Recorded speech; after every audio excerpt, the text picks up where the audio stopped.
നരിപ്പറ്റ കൈവേലിയിൽ തെരുവുനായ ശല്യം രൂക്ഷം. യുവ കർഷകന്റെ ഫാമിലെ 1200ഓളം കോഴികളെ തെരുവുനായ കടിച്ചുകൊന്നു. ടൗണിലെത്തുന്ന വിദ്യാർത്ഥികൾക്ക് പോലും തെരുവുനായ്ക്കൾ ഭീഷണിയായി മാറി.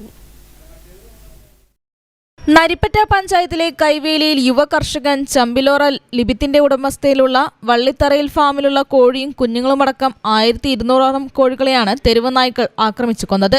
വ്യാഴാഴ്ച രാവിലെ ലിബിത്ത് ഫാമിലെത്തിയപ്പോൾ ഫാമിനകത്തും പുറത്തുമായി നിരവധി നായ്ക്കൾ ഉണ്ടായിരുന്നു. ഫാമിനുള്ളിൽ നിന്നും നായ്ക്കൾ കോഴികളെ കടിച്ചു കുടഞ്ഞു കൊല്ലുന്നതാണ് കാണാൻ കഴിഞ്ഞത്. ഏകദേശം 2.5 ലക്ഷത്തോളം രൂപയുടെ നഷ്ടം കണക്കാക്കുന്നു. നരിപ്പറ്റ വെറ്റിനറി ഡോക്ടർ സ്ഥലം സന്ദർശിച്ചു. ലക്ഷക്കണക്കിന് രൂപ വായ്പയെടുത്ത് ആരംഭിച്ച സംരംഭത്തിനാണ് താങ്ങാൻ കഴിയുന്നതിലും അപ്പുറമുള്ള നഷ്ടം സംഭവിച്ചിരിക്കുന്നത്.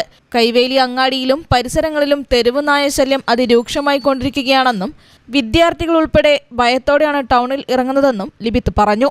ടൗണിന്റെ വിവിധ ഭാഗങ്ങളിൽ കൂട്ടത്തോടെ തെരുവുനായ്ക്കൾ തമ്പടിച്ചതായും കാണാം.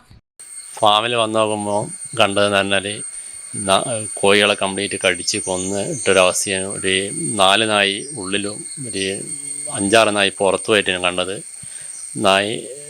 പിന്നെ 4 നായി ഉള്ളിൽ കണ്ടതിന് ഞാൻ ഇത് പൂട്ടിയിട്ട് നോക്കുമ്പോൾ എൻ്റെ മുന്നിൽ തന്നെ ബാക്കിയുള്ള ജീവനുള്ള കോഴിനെ കടിച്ച് കുടയുന്നൊരു അവസ്ഥയാണ്.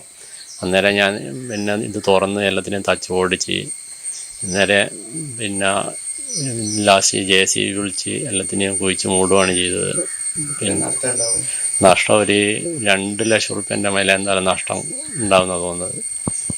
കോഴിക്കും വലിയ പൈസേൻ്റെ കോഴി കുഞ്ഞുങ്ങളാണ്. പിന്നെ ഒരു 10-28 ദിവസമായ കോഴിയുമാണ്.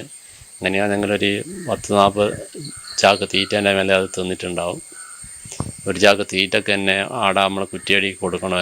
2300 റുപ്യ വിലയുണ്ട്. പിന്നെ വണ്ടി പൈസ എല്ലാം കൂടി വരുമ്പോഴേക്ക് വലിയ ചിലവ് നിൽക്കുന്നുണ്ട്. തെരുവുനായ്ക്കൾ വർദ്ധിച്ചുകൊണ്ടിരിക്കുന്നത് തടയാൻ അടിയന്തര നടപടികൾ ഉണ്ടാകണമെന്നാണ് നാട്ടുകാരുടെ ആവശ്യം. News bureau, Kuttiadi.